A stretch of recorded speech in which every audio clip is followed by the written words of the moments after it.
मई में भारतीय जारहियत के बाद भारत का पाकिस्तान से जौहरी तनसीबात की फहरिस्तों का तबादला हुआ है।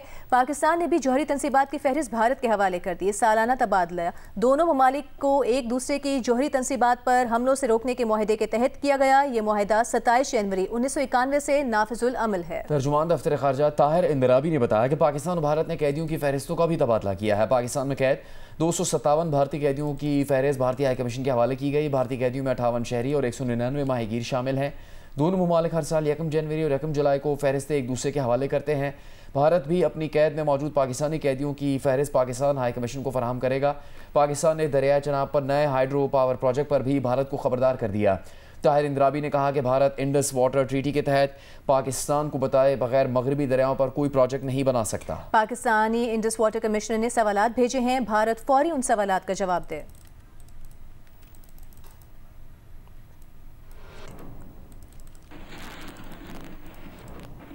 वज़ीर-ए-आज़म शहबाज शरीफ की तेल और गैस सप्लाई चेन दरामद से सार्फिन के इस्तेमाल तक डिजिटाइज करने की हिदायत। पेट्रोलियम डिवीजन के अमूर पर इजलास में वज़ीर-ए-आज़म ने कहा, तेल और गैस तरसील की सप्लाई चेन डिजिटाइजेशन से स्मगलिंग की रोकथाम मुमकिन होगी। मुल्क में तेल और गैस के नए ज़खायर की दरियाफ्त हमारी तरजीहात में शामिल होनी चाहिए। इससे पेट्रोलियम मसनूआत की दरामद पर खर्च होने वाला ज़र मुबादला बचेगा। वज़ीर-ए-आज़म की नाशवा ब्लॉक में तेल और गैस के बड़े ज़खायर की दरियाफ्त पर कौम को मुबारकबाद। इजलास को ब्रीफिंग में बताया गया कि OGDCL ने ज़िला कोहाट में नाशवा ब्लॉक में तेल और गैस के बड़े ज़खायर दरियाफ्त कर लिए हैं। इन ज़खायर से यौमिया 4100 बैरल तेल निकाला जा सकेगा। जून 2026 तक RLNG के 3.5 लाख कनेक्शंस का टारगेट मुकम्मल कर लिया जाएगा।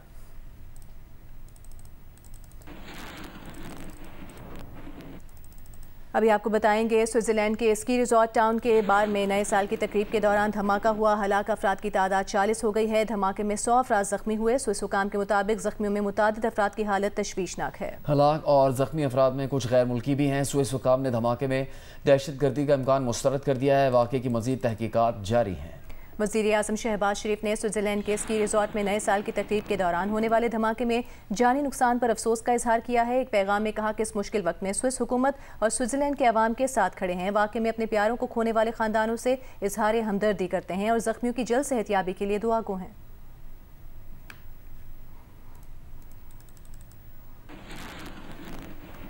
वज़ीर आला पंजाब मरीम नवाज ने वाघा बॉर्डर पर तामीर एरिना का इफ्तिताह कर दिया। नए एरिना में शायकीन की नशिस्तों की तादाद 7,500 से बढ़ाकर 25,000 कर दी गई है। एरिना में तोसी के अलावा जॉइंट चेक पोस्ट वाघा पर नई तामीरात भी की गई हैं। नई तामीरात में तकसीम हिंद की अक्कासी करने के लिए रेलवे स्टेशन के मॉडल, जंगी सामान और यादगार शोधा पर मुश्तमिल थीम पार्क शामिल हैं। एरिना में तहरीक आज़ादी से आज तक पाकिस्तान की तारीख और सकाफत से मुतालिक पाकिस्तान म्यूजियम भी तामीर किया गया है। जॉइंट चेक पोस्ट वाघा पर अब 139 मीटर की बुलंदी पर कौमी परचम लहरा रहा है, जो एशिया का 7वां और जनूबी एशिया का बुलंद तरीन परचम है।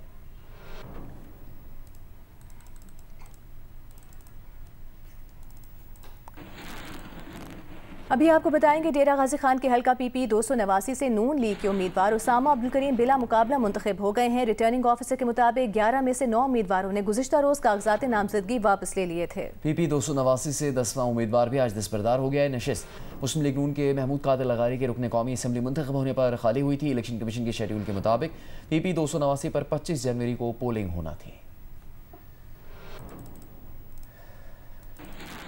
कोयटा में खवातीन के लिए 5 पिंक बसों का आज से आगाज़ कर दिया गया है। सेक्रेटरी महकमा ट्रांसपोर्ट का कहना है कि पिंक बसें सरियाब मिल से बलीली तक चलाई जा रही हैं। बात करेंगे इस बारे में नुमाइंदा जियो न्यूज़ नदीम कौसर से। नदीम, क्या कहना है शहरियों का, खास तौर पर खवातीन का इससे मुतालिक? जी बिल्कुल, ये जो है खवातीन के लिए एक अच्छी खबर है कि उनके लिए अलहदा बस सर्विस का आगाज कर दिया गया है। ये पिंक बसें जो हैं वो चीन से मंगवाई गई थी। सूबाई हुकूमत ने इन्हें मंगवाया था और 2 हफ्ते कबल जो है इनका ट्रायल किया गया। 2 हफ्ते तक ट्रायल जारी रहा और आज से इसका जो है आगाज कर दिया गया है। ये जो बस सर्विस है, पिंक बस सर्विस है, ये जो है सरियाब मिल से बरेली तक चलाई जा रही है और जो ये तमाम खवातीन जो है इसमें सफर कर सकेंगी। तो खवातीन इस सिलसिले में ज़्यादा खुश हैं कि उन्हें अलहदा बस सर्विस जो है वो मुयसर आ गई है। बहुत शुक्रिया आपका नदीम कौसर इस तफसील के लिए। कराची में डबल डेकर बस सर्विस का बाकायदा आगाज़ कर दिया गया है। पहले रोज़ इब्तदाई तौर पर शार फैसल पर ये बसें चलाई जा रही हैं।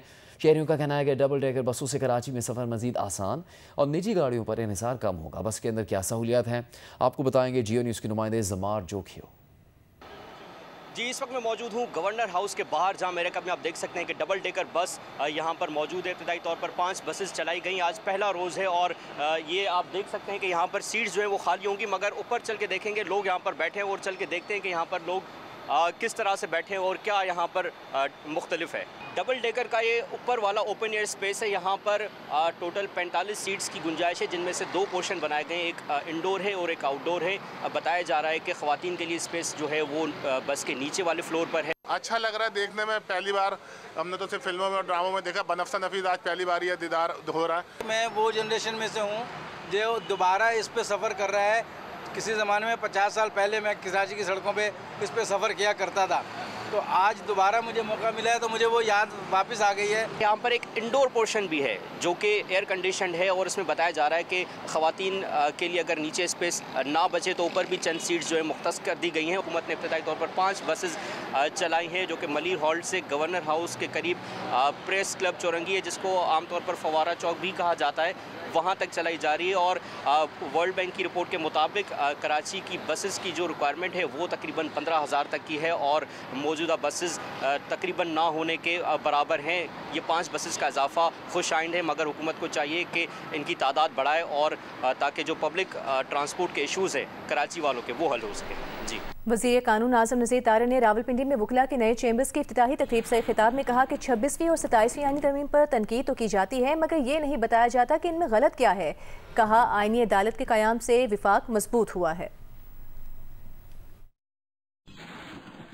26वीं और 27वीं आईनी तरमीम पर तनकीद तो की जाती है, लेकिन वो बताते नहीं है कि तनकीद क्या है, क्यों ये गलत है। क्या आईनी अदालत कायम होने से वफाक मजबूत नहीं हुआ?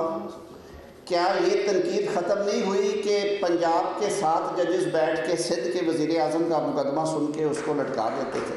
क्या लिखा है आइन में कि सारे सूबों की बराबर नुमाइंदगी होगी और जो दारुल खिलाफ है उसकी उससे आधी होगी, यानी कि अगर 13 रुकनी कोर्ट हमने बनाई है तो 3-3 चारों सूबों से आए और 1 जज इस्लामाबाद से। तो पाकिस्तान का वफाक जिसमें 4 मुख्तलिफ यूनिट्स हैं, 4 मुख्तलिफ भाई हैं, उनकी दबीयतें फ़र्क है, क्या इससे मजबूती नहीं होगी? क्या ये जुड़े नहीं रहेंगे? क्या अदालती निज़ाम उससे और ज़्यादा ट्रांसपेरेंट नज़र नहीं आएगा?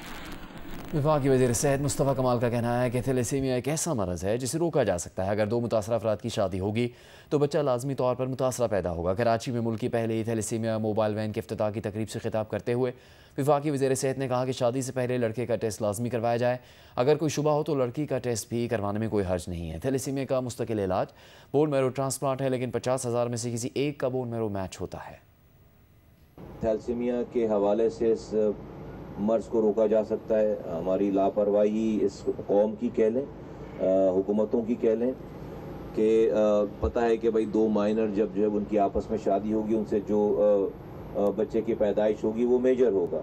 और 12 ये वाली बात करते चले आ रहे हैं। हमारे इस्लामाबाद में भी इसकी अभी पिछले दिनों ही जो है वो बहुत भरपूर अंदाज में इस वाली बात की बात हुई कि हम ऐसी कानून साजी करें कि पूरे मुल्क में ना कि सिर्फ लागू हो बल्कि इम्प्लीमेंट उसको कराया जाए, बाय फोर्स कराया जाए उसको इम्प्लीमेंट। कराची के इलाके नेशनल स्टेडियम रोड पर वाटर कॉर्पोरेशन की 48 इंच कुतर की लाइन में लीकेज की निशानदेही की गई है। तर्जुमान वाटर कॉर्पोरेशन के मुताबिक लीकेज की इत्तला मिलते ही मुरम्मत इकदामात का फौरी आगाज कर दिया गया है। तर्जुमान वाटर कॉर्पोरेशन का कहना है कि लाइन की मुरम्मत के लिए डी वाटरिंग का अमल फौरी शुरू कर दिया गया है, जो आइंदा चंद घंटों में मुकम्मल कर लिया जाएगा। डी वाटरिंग मुकम्मल होते ही 48 इंच कुतर की लाइन की मुरम्मत का काम शुरू कर दिया जाएगा। मुरम्मती काम आज रात तक मुकम्मल होने की तवक्को है। दूसरी जानिब डालमिया रोड स्टेडियम चौक की जानिब एनक्रोचमेंट थाने के सामने पानी की लाइन के तरक्याती काम के बायस सड़क पर पानी मौजूद है, जिसके सबब ट्रैफिक की रवानी मुतासिर हो रही है और गाड़ियां आहिस्ता आहिस्ता चल रही हैं। कराची ट्रैफिक पुलिस मौके पर मौजूद है और ट्रैफिक को रवा दवा रखने के लिए इकदाम किए जा रहे हैं। इस्तांबुल में फ़लस्तीन के हक़ में बड़ा अवामी मुजाहरा किया गया। फ़लस्तीनियों के हक़ में 5 लाख से ज़्यादा अफराद का गलाता पुल पर जमा होना और मुजाहरे में 400 से ज़्यादा तंजीमों और स्पोर्ट्स क्लब्स ने शिरकत की। इस्तांबुल में फ़लस्तीन के हक़ में बड़ा अवामी मुजाहरा किया गया है। फ़लस्तीनियों के हक़ में 5 लाख से ज़ायद अफराद का गलाटा पुल पर वो जमा हुए और मुजाहरे में 400 से ज़ायद तंजीमों और स्पोर्ट्स क्लब्स ने शिरकत की। ज़ोहरान ममदानी ने न्यूयॉर्क मेयर के ओहदे का हल्फ उठा लिया। 34 साल ज़ोहरान ममदानी ने कुरान पाक पर हाथ रखकर हल्फ लिया। सिटी हॉल में मुनक़िदा तकरीब में ममदानी ने अपने दादा दादी के कुरान पाक को इस्तेमाल किया। ज़ोहरान ममदानी न्यूयॉर्क के पहले मुसलमान मेयर बनने के साथ एक सदी में कम उम्र तरीन मेयर भी बन गए हैं। न्यूयॉर्क के डेमोक्रेटिक मेयर ज़ोहरान ममदानी ने गुज़श्ता साल 4 नवंबर को होने वाले इंतखाबात में 50% से भी ज़्यादा वोट हासिल करके कामयाबी हासिल की थी।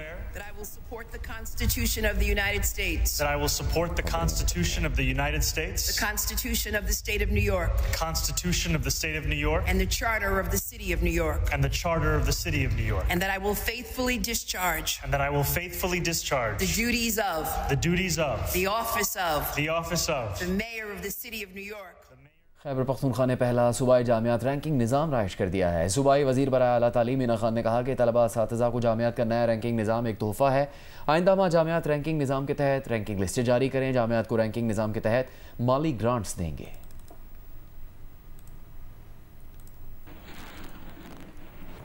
स्टेट बैंक ऑफ पाकिस्तान के मुताबिक मुल्की ज़र मुबादला के ज़खायर 26 दिसंबर को ख़त्म होने वाले कारोबारी हफ्ते में 1.04 करोड़ डॉलर कम हो गए। मुल्की ज़र मुबादला के ज़खायर 26 दिसंबर तक 21.01 अरब डॉलर रहे। स्टेट बैंक के ज़खायर 1.26 करोड़ डॉलर इजाफे से 15.91 अरब डॉलर रहे। बैंकों के ज़खायर 2.30 करोड़ डॉलर कम होकर 5.09 अरब डॉलर रहे। मेयर कराची मुर्तज़ा वहाब का कहना है कि 4 जनवरी को कराची मैराथन होगी। BYD कराची मैराथन के हवाले से प्रेस कॉन्फ्रेंस करते हुए मेयर कराची का कहना था कि चाहते हैं अगले बरस कराची मैराथन रूट के लिहाज से पूरे शहर में हो।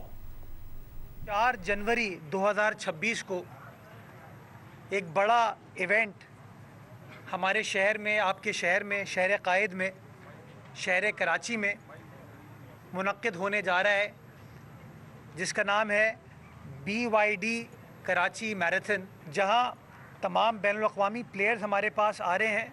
मैं कराची वालों से मुखातिब होकर उनको रिक्वेस्ट करना चाहूँगा कि वो इस इवेंट में शिरकत करें, भरपूर तरीके से शिरकत करें। और हम चाहते हैं कि इस साल का ये इवेंट इस कामयाबी के साथ हो कि अगले साल इंशाअल्लाह हम कराची ओल्ड सिटी एरिया में, पूरे कराची में इस तरह की मैराथन करें कि मज़ार कायद से स्टार्ट हो, एम्प्रेस मार्केट से होते हुए ज़ेबुन्निसा स्ट्रीट टावर के इलाके से होता हुआ फिर शारे फैसल या फिर जो क्लिफ्टन रोड से होता हुआ इस तरफ सी व्यू हम आएँ।